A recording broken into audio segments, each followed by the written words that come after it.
Það var að koma frétt núna bara fyrir 20 mínútum. Ozzy Osbourne dáinn. Já, ég veit ekki. Ég get ekki tjáð mig það sem fara að gráta. Veist þetta hræðilegt? Ég á eftir að sakna Ozzy. En hann var illa farinn, það ekki... Já, hann hafði ekki farið vel með sig. Nei.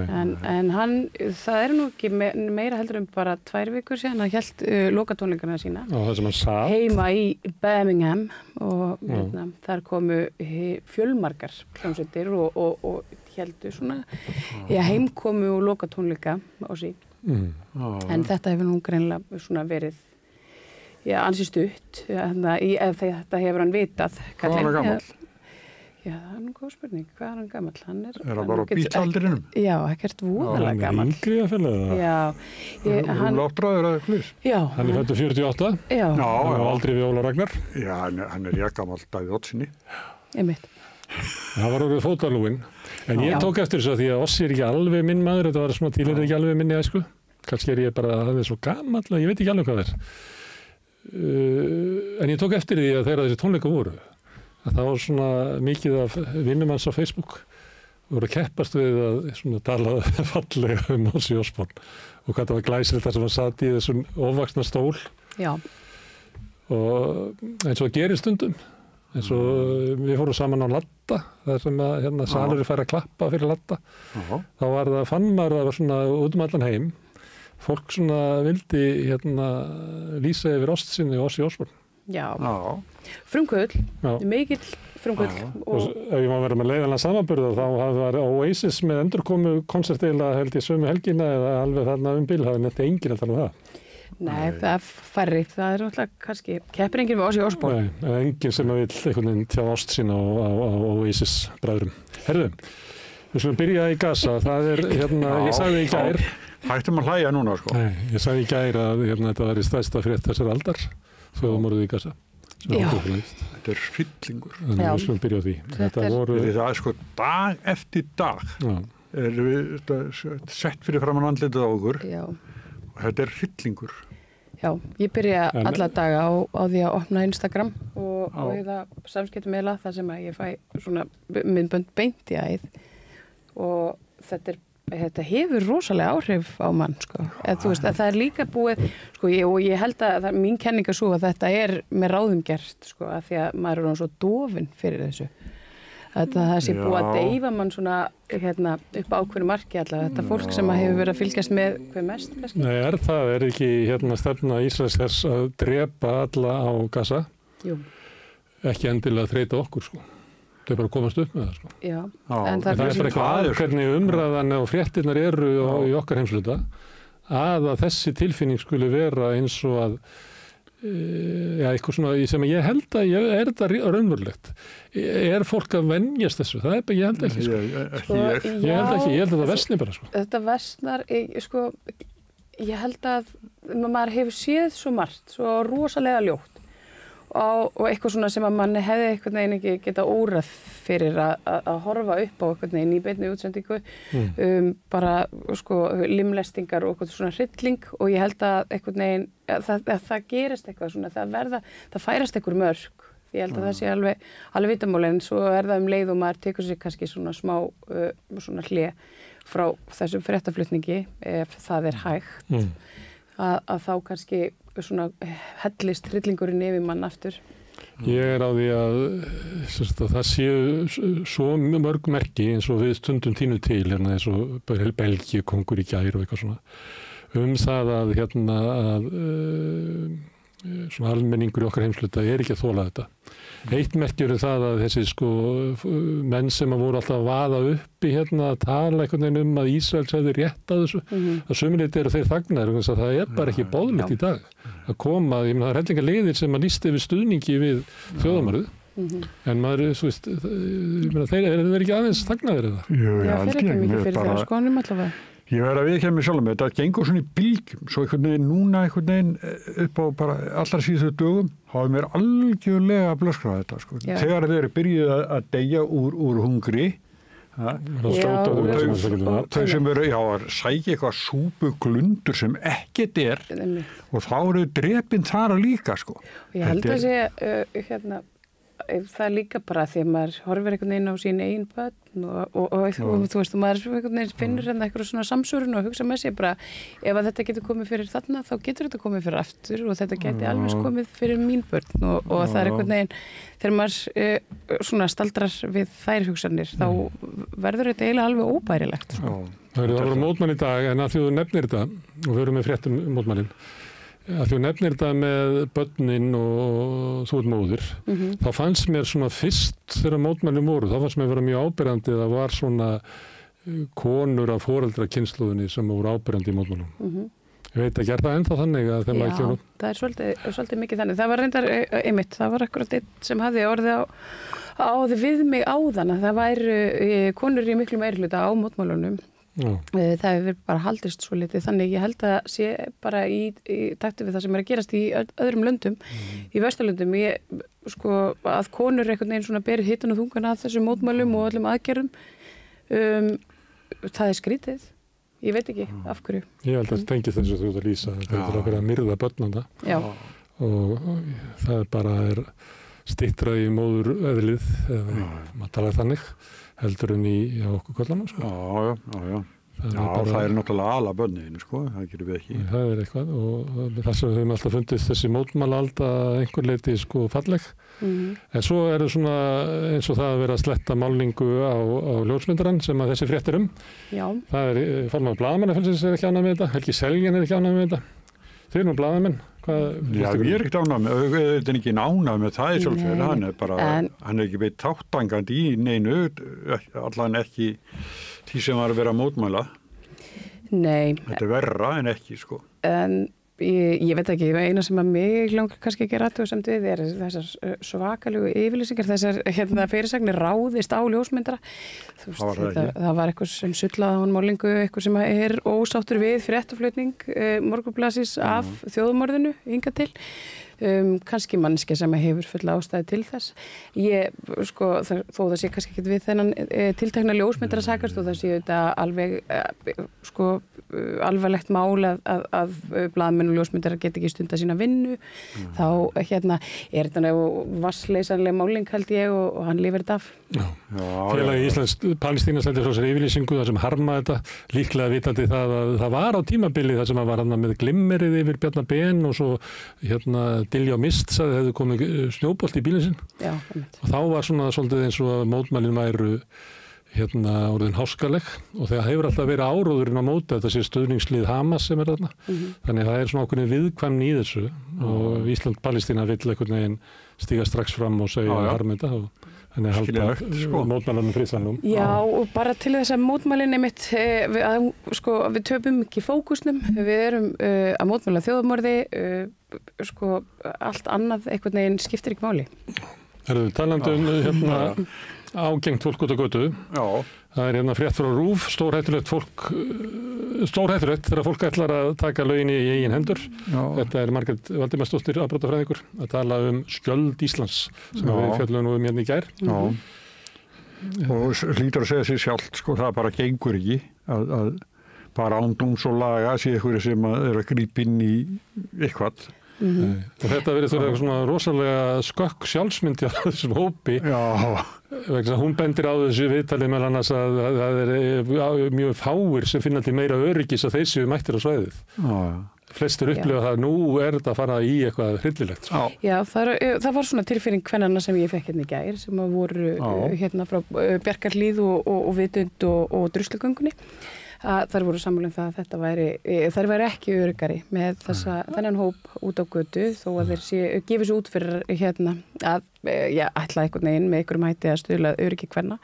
Mér finnst það reynda mjög áhugavert sem hún segir í hún Margrét Valdimarsdóttir RÚV hún tekur sér dæmi manndrápsmálið. Að það sé annað dæmi þessar tálbeitumáli sem var maður sóttur í Ölfus og drepinn síðan upp í grafar. Akkurat og þetta er mjög alvarlegt og þetta er auðvitað sama með ég var ekki búin að tengja þetta með þessum hætti eins og Margrét en þetta er góð punktur. Svo er það líka að þetta ber allan svip af svona hægri öfgahópum sem að fara út á götu til að snappa sér fæting. og þetta eiginlega held ég þessi markmið að búa til átök hérna. En tala Þorlákshafnarmálið þarna sem að sko þú voru að þrífa bílinn eftir þetta, þá fundust tennur úr manninum sko. Já, þetta er sko meðferðina sem þau þurft að þola. Sko. Og þetta eru einmitt, það voru þekktir glæpamenn sem að ég svona gengu til liðs við þennan tálbyttihóp sem voru ungmenni og það er svona eins og þetta eru þekktir glæpamenn, þekktir mennur undirheimum, þeir eru búnir að setja af sér sína dóma og allt í góðu með það, en þetta er svona Það er kannski komin bara næstu frétt sem að frá Vísi. Já, við erum ekki að segja að þessir menn hafi verið í Þorlákshafnarmálinu. Nei. Það var eins og Vísi var með þetta fólkið á bakvið skjöld Íslands. Þar eru menn sem hafa fengið dóma fyrir ofbeldisglæpi, en þeir hafa setið af sér. Já. Og þeir eru þar með búnir að greiða sína skuld til samfélagsins. Og ég man það var svona mál í Danmörku fyrir svona 30 árum. Þá var blaðamaður dæmdur fyrir að rifja upp dóm. Og þá var hugsunum þannig í Danmörku ef það voru búin að fremja glæp, dæmdur og búin að setja hann að þér, þá áttu frjálshöfuð að strjúka. Og þetta ekki að búa við það að sé sífellt við að rifja þetta upp. Þetta gildir ekki á Íslandi. En mér finnst alltaf að minna á þetta alltaf annars lagi. Það var fólk að búið að setja af sér og þá var það búið að greiða sína skuld. Já, það er alveg rétt og það er bara flott og ég bara gangið allt í hæginn með það, en kannski ekki alveg þetta fyrirbæri. Þetta er eiginlega svona brúnstakka deild af Ísland þvert á flokka sem að held mótmælin. Þeir voru í svona varliðanis upp á Hells Angels á Rolling Stones tónleikum. Ætluðu þar að gæta lög og rétt í mótmælunum þar. Og þetta er svolítið svona svakalegir gaurar, búin að vera lengi í ræktinni og svona. Já. Það sagði mér nú maður sem var gamall handboltamaður, hann sagði það er engin vend að ráðast á þessar rektarmenn, þeir eru svo valdir. Af því handbolta er alltaf hnuðlast á línunni, bara hrindir þeim, þá detta þeir. Já. En ég hef ekki reynt þetta, þannig að þetta er ekki sjálfsvarnar ráð sem ég er með. Nei, þeir eru stöðugir sko sem eru að standa harða vörn í handbolta. Ekki það að, En þegar að menn koma svona út á götu, merktir með járnkrossinum, sem það sama og Breivik notaði á sína yfirlýsingu, bara algjörlega verið að yrkja inn í sko nýnasismann, að þá veldur þetta miklu mugg og hún Jasmína sem allar koma á eftir og nátt kom hingað frá Bosníu, hún skrifaði og Mannlíf tók það upp, við erum með að frétta því, segir stjórnvöld hafa viljandi sofa verðinum gagnvart hægri ákonum og hún náttúrulega lítur á þetta sem hryllilega ógn, bara tilveru þessara manna og hún er að tala af eigin reynslu af því að hún er Bosníu múslimi og það gerðist bara á einni nóttu, hún lýst þegar ég vitali hjá okkur. Það gerist í einni nóttu, allt inni voru múslimarnir orðnir óvelkomnir í samfélaginu og það voru raktir út úr fjölskyldan var rakin út úr húsnæðinu, bjó í einhverju hlöðu upp til sveita og pabbinn mátti ekki láta sjá sig í dagsbirtu því að þá hafði hann verið drepinn. Og þetta bara triggerar fólk sem hefur þessa reynslu að þetta er bara það sem er að gerast downtown Reykjavík eins og settir. Og hvar er dómsmálaráðherra? Og ég bara skil ekki hvar í ósköpunum eru, eða bara stjórnvöld almennt, hvar eru valkyrjurnar? Ég finnst valkyrjunum þetta bara allt í lagi. Af hverju segja þeir ekki neitt? Þeir líta ekki á þetta sem vandamál. Þeir trúa því. Þetta er náttúrulega ekkert vandamál fyrir þær verandi svona óbúslega hvítar og íslenskar. En það er nefnilega málið. Herðu, en hún Magnea og Jasmína ætla að koma eftir og ræða þetta mál. En þú nefndir áðan í gær að þá var verið að tala, það var einmitt Skjöldur Íslands sem dreifði myndbandi af manni að gera svona einhverjar leikumæfingar á Ingólfstorgi og þú sagðir að þetta væri þekktur maður í miðbænum sem að veri ofta að gera svona og Mannlíf var með frétt það, þetta er maðurinn með sverðið þess og sami og kendi börnum skylmingar í Kópavogi. Og það er reynda komið fram í dag að hann var aldrei með sverð, það var hann í játtstöng. Lögreglan var að horfa á, við sáum því í fréttunum áðan, lögreglan var að horfa á þetta. En þetta var matrið þannig, þetta myndband og frá skildi Íslands, eða hvernig maður á að beygja þetta, og til dæmis í nútímanum, að þá var myndirnar sýndar þannig að þetta ætti að vera dæmi það að lögreglan að hún þorir ekki að nálgast innflytjendur og hælisleitendur. Þannig að hún situr bara og lætur þá bara vaða uppi og taka miðbæni Reykjavík nauðga konum okkar og berja börnin okkar. Þessu var stilt upp þannig. Og fæðingardeildin allt saman. Já, það hérna, við erum með fréttu það líka að Mannlíf tók það, ég er með nokkra fréttur á Mannlíf. Ummæli Stefáns Einars sem við myndust á, koma starfsfólki í fæðingardeildar í opnu skjöldu, þar sem hann var í einhverju podcast að segja það að Palestínu karlar væri búin að taka yfir fæðingardeildina, þannig að allir væri bara hræddir. Það er svo ótrúlegt að Stefán Einar sem kalla sig blaðmann, hann skuli ganga fram með þessum hætti og delera svona algjörlega samhengislaust og sko án nokkur að sanna í viðtali. Mér þykir þetta bara áhyggjuefni.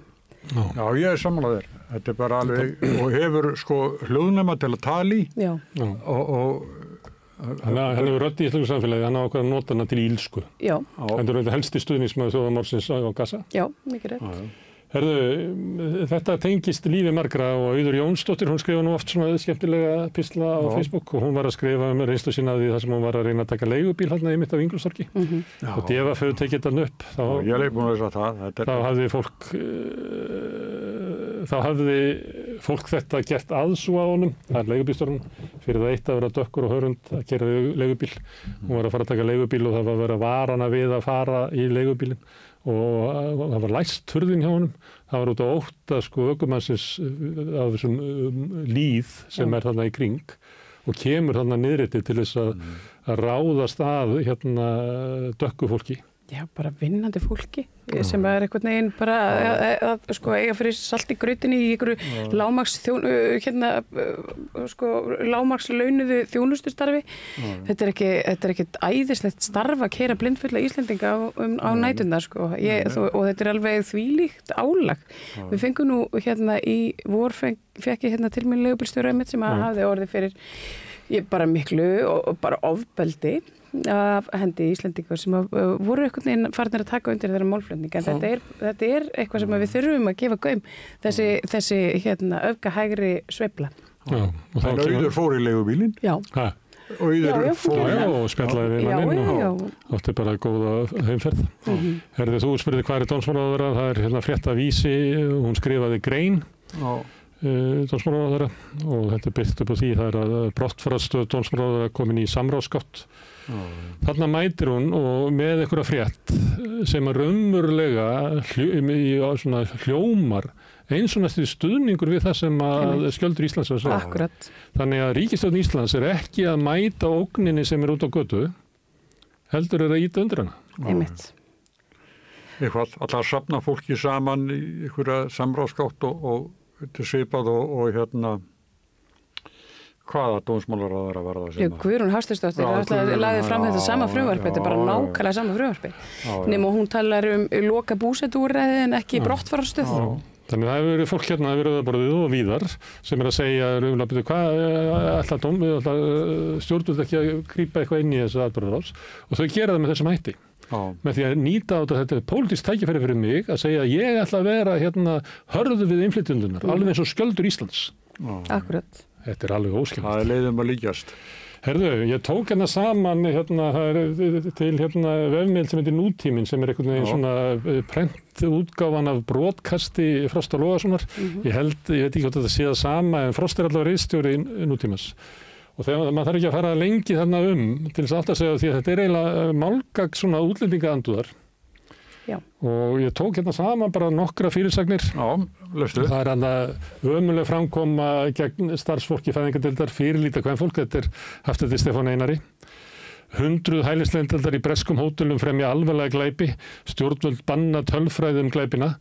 Þetta var við fjöllum í gær. Það voru mikið að drukknum englendingu sem að réðust á okkur hótel með okkur svona fullyrðingum að hafi verið svona mikið af nauðgunum og svona mikið og ég er svona sæmilega talnaglöggur og ég fór bara með að við fjölda innflytjenda í Bretlandi að þá er þetta ekkert merkilega tölur. Þú veist, ef það eru 20% af vinnuaflinu á Íslandi innflytjendur að þá er ekkert mjög fljótur að koma við einhvern veginn svona stóra tölur og það er mest merkilegt í þessu með nútíman að það er alltaf þessi tónnum að það sé bæði hælisleitendur og flotta fólk að eyðileggja samfélag okkar og svo er að hilma yfir því, þannig við fáum ekki að vita raunveruleikann.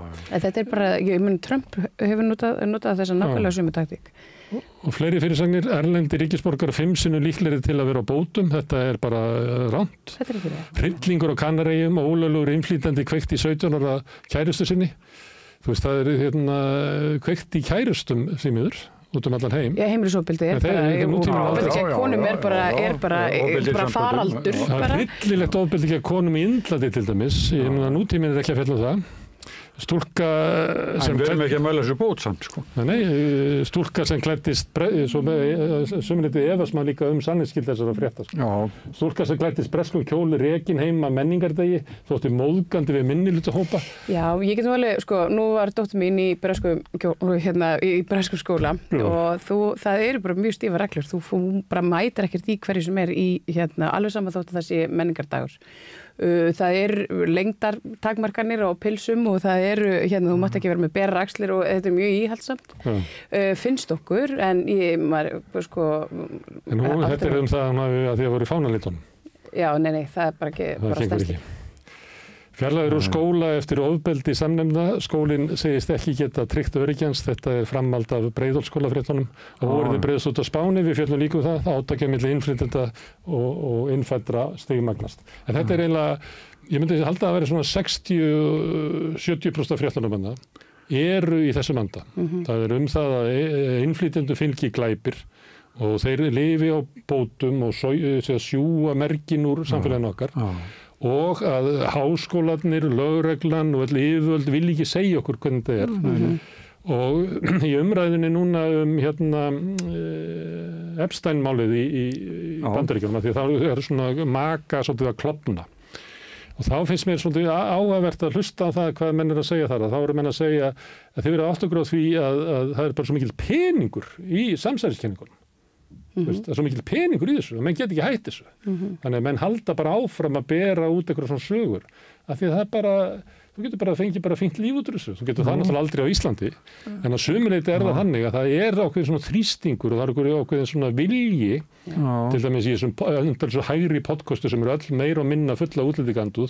Þau eru öll sponsoruð af einhverju svona efnuðu fólki og fyrirtækjum. Vegna þess ekki við það. Þannig að ég held að það sé líka hlutið þessu og svo er það líka kannski sem að við ætlum að þekkja sem blaðamenn að stundu færður svona klapp einhvers staðar. Gerir eitthvað, það verður rosalega þetta gott hjá þér, getur verið hættulegt að elta þessu. Mér finnst sko nútími vera komin eitthvað inn í eitthvað sko fáránlegt öngstræti. Það sem eru svona klapparar. Það sem er bara verið að bara búa til einhverja sko heimsmynd sem bara er ekki til. Herðu, ef að fara yfir í pólitíkina heima talandi það er furðulega heimsmynd. Það er frétt úr Morgunblaðinu á pappír. Það er haft eftir Guðlaugi Þór Þórðarsyni eftir þennan skyndifund í utanríkismálanefnd út af hingað komu Ursulu von der Leyen. Aldrei minnst á þetta af mig. Þá finnst þér með eins og það hefur verið eitthvað dularfullt að hún hefði komið inn í heimsókn. Það hefði átt að biðja leyfi. Hann kannski sem fyrirverandi utanríkisráðherra tekur hann einhvern veginn þannig að hann sé sem sagt samvikið persóna að getur það verið? Já, ég meina það hlýtur að vera þegar sko ég sé ekki fyrir mér að núverandi utanríkisráðherra þurfum við samt einhvern veginn svona hnippa í alla forvera sína þess að láta vita hverju er að koma ofan bremsu. Hann er reyndar í utanríkismálanefndinni held ég, sko, en þá bara nefndi þetta ekki við hann, bara, er það ekki bara allt í lagi. En þetta verður nú líka bara að hafa borið nokkuð snögglega að þessi heimsókn. Kannski átt að láta utanríkismálanefnd vita, ég veit ekki, en þetta er ekki stórmál. Nú veit ég að það er gaman að fara inn á bara heimasíðu Evrópusambandsins og athuga hvort að sko prógramennar sé byrt langt fram í tímann. Það er náttúrulega einhver svona öryggissjónarmið í þessu. Ég held að sé ekki þannig að hún sé bara með prógramið sitt í 3 mánuði fram í tímann. Ég held það ekki. Þannig að ég held að það sé kannski út af bara öryggissjónarmiðum en það er ekki verið að fjalla um þetta með margra vikna fyrirvara. Hún flaug og lenti á Reykjavíkurflugvelli og hældi útsýninu og svo þannig að ég veit ekki, þetta var allavega ekki eins mikil öryggis gæsla eins og var þegar að Evrópuþingi var í... Það voru svo margir. Það voru bara 12 upp á þakki. En ég held líka að það sé þannig að ríkisstjórnin má bara bjóða þeir sem er vilja hingað og þurfa ekkert að bera það undir stjórnarandstöðuna. Nei. Það er ekki þannig að... Nei, eða þingmanni nefndir. Nei, og jafnvel kannski er þetta eitthvað bara prógram kominga, það er sem sagt heimsækja okkur sem eru miklu viðskipti við Evrópusambandi eða eitthvað, ég veit það ekki. Sko frá Evrópusambandinu er þetta þannig að Evrópusambandið er að endurskoða svona öryggisstefnu Evrópu og liður í því er að gera svona samninga við lönd sem eru utan Evrópusambandsins eins og við Noreg og Bretland sem eru búnir að gera. Þeir eru meiri sig að teygja sig að gera samning við Kanada og þessi heimsókn er bara frá þeirra sjónarhóli hluti af þeirri aðgerð. Frá sjónarhóli ríkisstjórnarinnar hefur þetta örugglega þótt vera svolítið gott af því þau eru svona að fara að trompa upp í þjóðaratkvæðagreiðslu Evrópusambandið sem við ætlum að ræða seinna í þættinum. Við ætlum að fá Evrópusinna til að ræða það hvort Íslandi að fara í Evrópusambandið. Þannig þeir eru litið á það sem þannig. En einhver leiti er þetta þessi svona ólund í stjórnarandstöðunni. Það kom líka fram að þingmaður Sjálfstæðisflokksins vill að atvinnuveganefnd ræði viljayfirlýsingu samstarf við ESB sem að tekist nú bara sjávarútvegi held ég. Já, þetta er Njáll Trausti. Njáll Trausti, hann vill að fundum það. Já, ég veit ekki hvað, þær séu semst að undirbúa það að afhenda íslenskan sjávarútveg fiskiminn til Evrópusambandsins. Það er það sem að hann heldur fram. Já. Og aldrei ekki, sko. Já. En ég er bara veltaður með, hún er svolítið aggressív stjórnarandstaðan. Heimtar alltaf fund í nefndum. Þannig það er eins og þingi sé bara ennþá í gangi einhvern veginn og þessi tótt sem að var síðustu dagana hann ætlar að halda áfram, þannig að það er margt sem bendir til þess að þingið í haust verði allt svakalegt. Hasar þing. Og þá kemur fréttina sem er af samstöðinni, það er haft eftir orkumálaráðurunum. Ég er hræddur að stjórnarandstaðan sé gengin af göflunum. Hvað á hann við með því? Er það ekki með vindmyllugarðin? Já, ég skrifa þetta, ég er svo gleymd. Hvað er þetta? Fyrst misbuðu þjóðinni með lengsta mál þó sögunar og litin svo minnileitin hefði neitunarvald á Alþingi og svo hlaupaði til handa á fóta yfir því að forseti framkvæmdastjórnar Evrópusambandsins heimsæki Íslands. Hann er bara að tala þetta saman við. Já. Herðu, en það var gerð könnun, man ekki hvort það var Maskína, ég held að það var Maskína sem gerði könnun. Það eru 65% ánægð með beitingu 71. grein þingskapalaga og 22% óánægð, minnst alltaf þurfa að taka það með því það er alltaf eitthvað hópur. Þannig að það eru 22% sem að stóðu með stjórnarandstöðunni. Sem er of lítið fyrir hana. Það er mjög áhugavert. Því að samanlagt fylgi Sjálfstæðisflokks og Miðflokks ætti að vera svona 29-30%. Þannig að þeir... Og svo stubburinn litli kemur þarna með 5%. Ég held að þessi voðalega fáir prósentu Framsóknarflokksins sem eru fylgjandi þessari línu stjórnarandstöðunnar. Ég held að sko forysta Framsóknarflokksins er í langminnstu tengslunum við sína grasrót. Ég held að Sjálfstæðisflokkurinn sé svona að sinna kannski 60% af sínu fólki, Miðflokkurinn kannski svipað, en Sigurður Ingi er eiginlega bara að sinna bara 10% af sínu fólki. Sko. Já, sem er alltaf til skiptana. En náttúrulega eru sko, Framsóknarflokkurinn er 117 ára gamall eða hvað hann er og það eru framsóknarmenn út allt land og alveg rótgrónir og nað sem hafa yfirgefið flokkinn í síðustu kosningum og hann er ekki að laða að með þessu. Ég held ekki, sko. Nei. Þannig að ef maður tekur þetta saman 65 og 22 þá er þetta svona 3/4 og 1/4. Það er 3/4 voru ánægðir með þetta sem að ég held að ríkisstjórnin hlýtur að vera mjög ánægð með. Já. Það er að því við ætlum að tala um Evrópusambandið eftir þá eigum við að vera með svolítið fókus á Evrópusambandinu vegna þess að það mun verða stóra málið og það verður málið þar sem að stjórnarandstaðan ætlar að nota til þess að kljúfa eða gera ríkisstjórnina einhver leyti svona verklausa. Og þess vegna fannst mér hann Sigurjón Þórðarson hann er að tala aðeins Evrópusambandið þannig að frétt frá Vísi sjálfsagt að taka máli fyrir að láta þjóðina velja hvort þau maður fara og það er spurning hvort að sú afstaða flokksfólksins haldi. Það var önnur könnun að það var gerð sem að tengist kannski svolítið ríkisstjórn. Það er sko fyrir Miðflokkinn, flokk fólksins, þá er þetta í stjórnarsáttmálum. Og þau eru búin að ganga stundur þess flokkur. Það er eins og þegar á reynir og tógað þá getur verið að það eru miservitt fyrir þau. En það tengist svolítið önnur könnun sem að ég held að Prósit hafi gert annað sem að tengist svolítið stjórn og stjórnarandstöðu. Það eru tífalt fleiri sáttir við sölum Íslandsbanka nú heldur var fyrir 3 árum. Já. Sem ég held að fara líki töðunar á stjórnarandstöðunni, að ríkisstjórnin hafi selt Íslandsbanka án hávaða. Já. Og það hefði nú sjálfsagt verið haft að hafa fáa, en það var náttúrulega meiri hluti var farin, þannig að sömuleyti var ekki sömu átökum og áður var.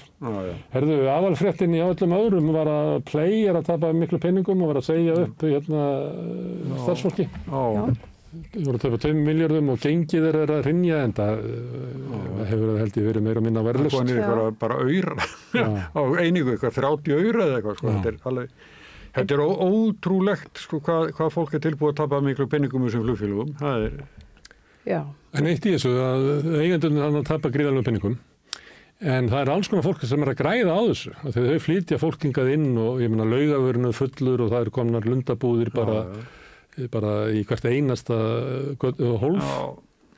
Þannig að það er allir að græða á þessu en flugfélögin skíttapa. Þannig að þetta er skrítið sísta. Vegna samkeppni eitthvað, ég veit það ekki. En svo eru svona flugfélög alveg sem er flugunga eins og Ryanair aldrei gengið skilað með hagnaði og svona, þannig að það er ekki alveg svona. Nei, maður veldur fyrir sér hvers vegna Play gengur svona illa. Ég meina þau færðu sig þarna hluta til Möltu, var það ekki, til þess að geta borga lægri laun. Þannig að ekki er það launakostnaður sem er að sliga fyrirtæki. Það er ekki búin, sko. Það er ekki gengið alveg í gegn. Nei, það er það sem að planið er, að útvista öllum flottanum.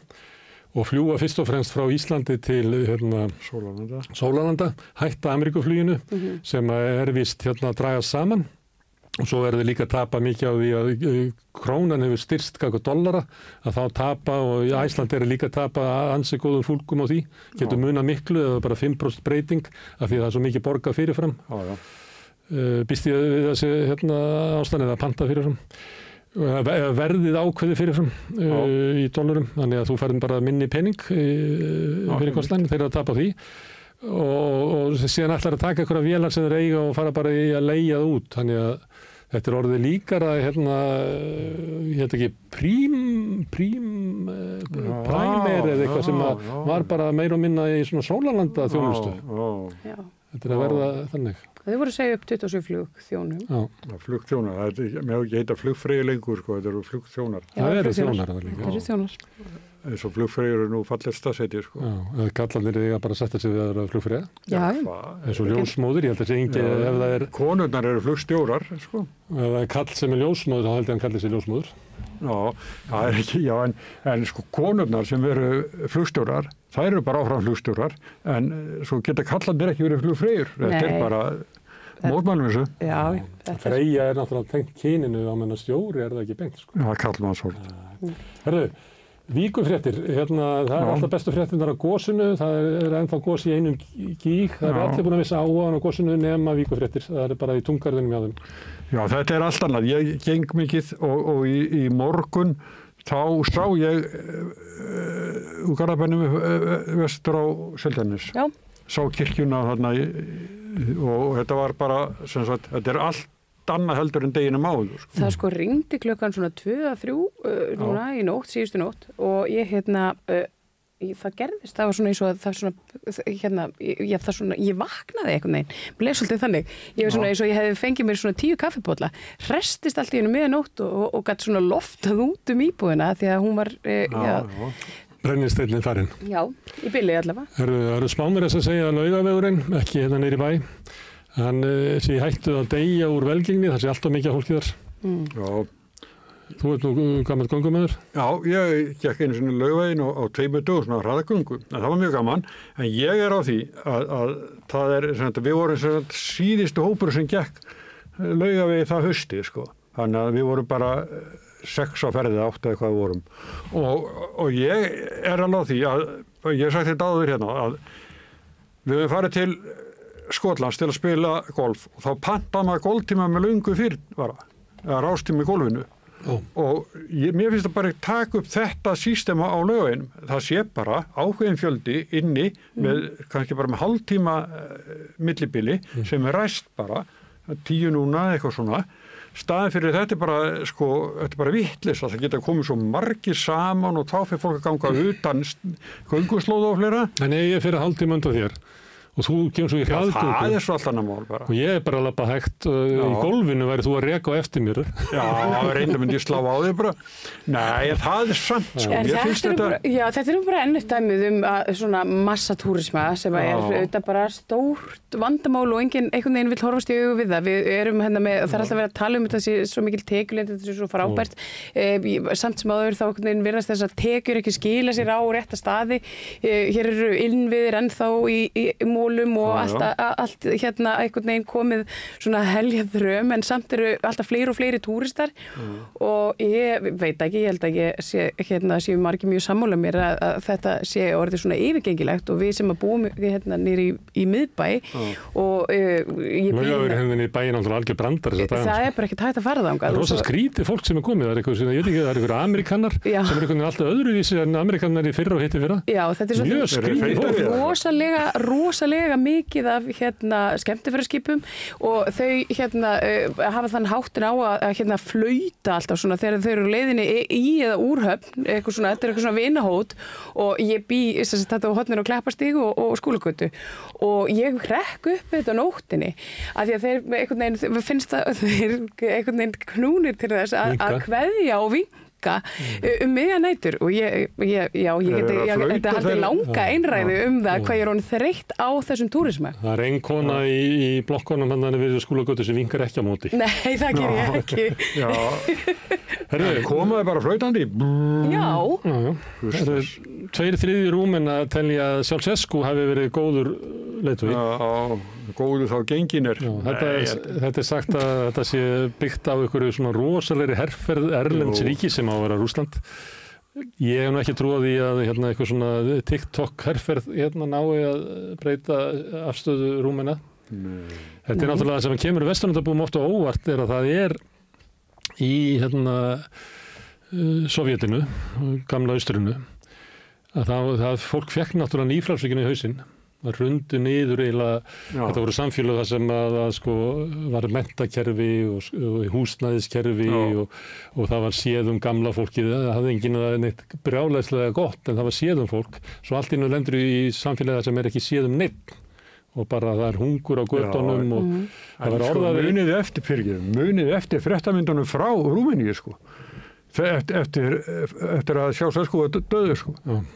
Geðveikar hæli fyrir börnin og þetta munið eftir þessu. Ég kannski rámar eitthvað í þetta. Þetta var hryllingur sko. Fór bara eitthvað tíma upp úr aldamótum og það var svolítið svona upplifun. Það eru auðvitað lunga áður en að Rúmenía kemur inn í Evrópusambandið og allt þetta. Og þetta var ótrúlega brotið samfélag en þá. Það var eins og var á 1950 þá var tekið geðveikt fólk og geymt upp til sveita á hælum í Bandaríkjunum og í Vestur-Evrópu þannig að það ástand var þarna en svona fyrir venjulegt fólk sem ekki var á hælunum ég talaði við fólk sem ég fór til Pétursborgar og talaði við fólk þar í svona gamalli sovjískri íbúð, þau voru bæði ágætlega sett, voru vel menntuð og eitthvað hlera en maður satt svona við lítið vaxdúkað eldhúsborð hjá þeim og þau voru að segja við mig að hérna áður þó að við höfum það gott í dag áður þá var meira samfélag en núna er þetta orðið þannig að við erum búið að síga okkur gegn hvort öðru þannig að við erum að klóra augum hvort úr öðru í samkeppni á vinnumarkaði, samkeppni á húsnæði og í öllu sem við erum að gera og þannig að heyrði maður þetta bara þetta venjuð fólk og það var með þessari svona sovjés nostalgíu eftir eitthvað sem hefði mist og við verum alltaf svo hissað þegar við heyrum þetta á Vesturlöndum af því við höfum bara að trúa að það veri eitthvað sem er alvont og eitthvað sem er þá algott megin það bara er ekki þannig og þess vegna held ég að þetta er náttúrulega mjög hátt 2/3 bara meikar í lenga sens og það er ungt fólk á TikTok þetta er bara, ég getur reyndar alveg trúið að þetta sé eitthvað svona þannig sveifla svona áhrif að valda það er fólk á mínum aldur og yngra sem að man hinn tíman þetta er ekki þeir drápu hann og konuna það var ekki meiri biðlund en það eða fyrirgefning það var ekki öll þjóðin sem gerir það er aldrei öll þjóðin sem er sammála ég er að benda á að það er mikil vonbrigði í austrinu og það meðal ástæða fyrir því að það eru fasistaflokkar að byggjast upp í Austur-Þýskalandi. Það mikil vonbrigði í austrinu með að svik nýfrjálshyggjunnar við þetta fólk raunverulega stærri glæpur í þeirra huga heldur en það sem við erum að tala í Sovétríkjunum. Herðu, ein frétt frá RÚV, við erum alltaf með fréttir á Trump. Það verið að dæma mann fyrir morðið á Brennonu Taylor. Ég veit ekki, hún var bara sofandi upp í rúmi með kærastanum sínum og svo kom lögreglan og lögreglan var að koma heimild til þess að brjótast inn án þess að hafa til þess dómúrskurð. Maðurinn vaknar upp og hann með skot leyfi, eða má vera með byssu, heldur sem verið að brjótast inn og skýtur sem að reyndar að koma í ljós að hann skaut ekki eins og lögguna í fótinn. Af því að hann búinn að fá dæmdar bætur þessi maður. En löggan tók og bara dritaði skotum á þau og drápu konuna þar sem hún var bara sofandi í rúminu sinni. Ríkisstjórn Trump sendir skilaboð til dómarans, dæmið hann bara í 1 dag í fangelsi. Einmitt. En dómarinn sem að þó hafi verið skipaður af Trump, dæmir hann í 33 mánaða fangelsi sem kannski ekki mikið. Í Bandaríkjunum það mjög lítið, menn ekki 1,5 ár. Erum við meira af Trump-fréttunum, við erum að klára þetta. Bandaríkjunum yfirgefið að UNESCO sem nú bara dæmi það að þeir hafa enga trú á alþjóðakerfinu sem var byggt upp eftir stríð. Það er líka á síðasta kjörtímabili. Það ætli ekki að beygja sig undir það. Skessuhorn, loðnuvinnslan kaupir Ebba útgerð á Akranesi, þetta var pínulítill bátur. Nei, það það ekki smá. Nei, þetta svona, duglugu smábátur. Svona yfirbyður með, gerilega með línubitningavél. Og straujárn eins og kallar. Af því að hann og svartan í laginu. Og þannig að þetta örugglega, ég held, svona 4 manna áhöfn og svo náttúrulega alltaf eitthvað í kringum í landi, eins og gengur og gerist. Þannig að þetta fyrir Skagamenn búin að fá mörg högg í kviðinn í þessum málum. Þeir náttúrulega mistu frá sér sína stórútgerð sem hafi verið safnað saman og meðal annars tekið kvóta frá Sandgerði.